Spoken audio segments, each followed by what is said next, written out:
Ple a vessar, aquest era l'aspecte de la sala polivalent del nou casal de gent gran de Canaurell. Al voltant de 300 persones han assistit a la seva inauguració, que s'ha fet aquest dissabte juntament amb la de la nova oficina d'Acció Ciutadana de Terrassa. Els dos equipaments s'han ubicat en un edifici que la Generalitat ha construït en un terreny cedit per l'Ajuntament de Terrassa i que es troba al carrer Nicolau Talló, 191, a tocar del Parc de Sant Jordi. La gran expectació que ha despertat entre el veïnat l'acte de dissabte respon al fet que el casal de gent gran de Canaurell ha estat un equipament llargament reivindicat. La gent gran avui és molt diferent de la gent gran de fa una colla d'anys. Avui la gent gran és un col·lectiu importantíssim, amb un pes específic cada vegada més gran a la societat.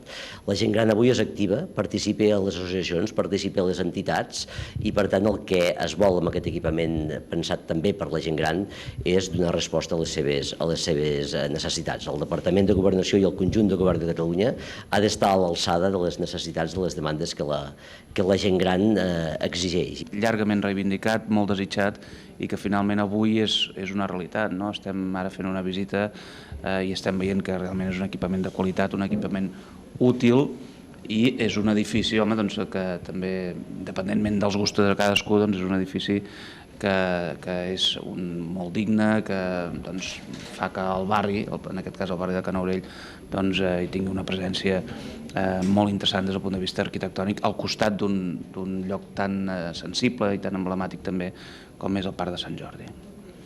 L'edifici de 3 plantes i semisoterrani disposa de 1.300 metres quadrats de superfície que es reparteixen en diverses sales i espais. A més d'aules per a usos concrets com informàtica o perruqueria, entre altres, el nou casal també disposa de gimnàs amb vestidors, sales de lectura, lavabos i espai d'aparcament. A més de descobrir la placa inaugural, el conseller Jordi Ausàs i l'alcalde Pere Navarro han fet uns parlaments als presents en què han destacat la importància que el casal sigui ja una realitat i que respongui a les necessitats de la gent gran actual.